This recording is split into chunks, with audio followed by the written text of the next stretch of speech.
Le PRAN, le projet de reconstitution des actes de naissance sans souche, a été initié pour apporter des solutions aux multiples problèmes de l'état civil au Bénin. À des moments malheureux de l'histoire de notre pays, des centres d'état civil ont été saccagés par des manifestants qui ont brûlé les registres d'état civil, mettant ainsi en difficulté des milliers de compatriotes qui, pour l'établissement de leur carte d'identité ou l'établissement de leur passeport, sont soumis à des tracasseries dont on ne peut plus parler.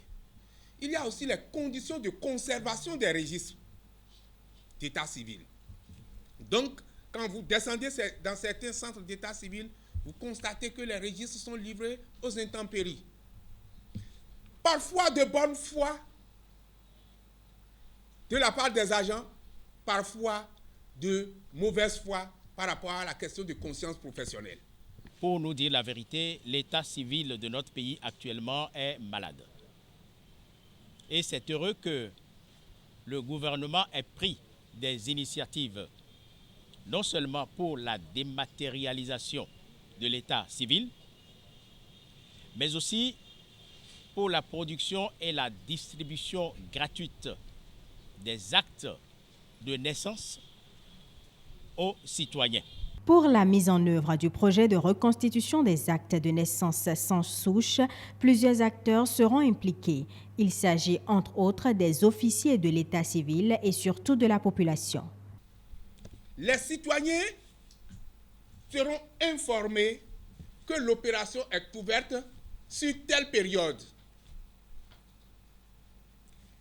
Et ceux qui sont concernés, vont se rendre dans les bureaux d'arrondissement, quel que soit leur lieu de naissance. Exemple, si je suis né à Djidja et que j'ai un problème de souche de mon acte de naissance, alors que je vis actuellement à Cotonou, le gouvernement a accepté que je ne me rende point à Djidja pour me faire déclarer comme étant dans cette situation. Je me rends dans n'importe quel bureau d'arrondissement du pays et je présente une photocopie simple. Si je vais présenter une copie certifiée conforme à l'original, ce n'est pas un problème. Mais si j'ai simplement la photocopie de mon acte de naissance, je me présente au bureau d'arrondissement dans la période et je déclare que je suis concerné. C'est tout l'effort qui est demandé aux citoyens. Le reste, l'ingénierie de l'état civil s'en charge.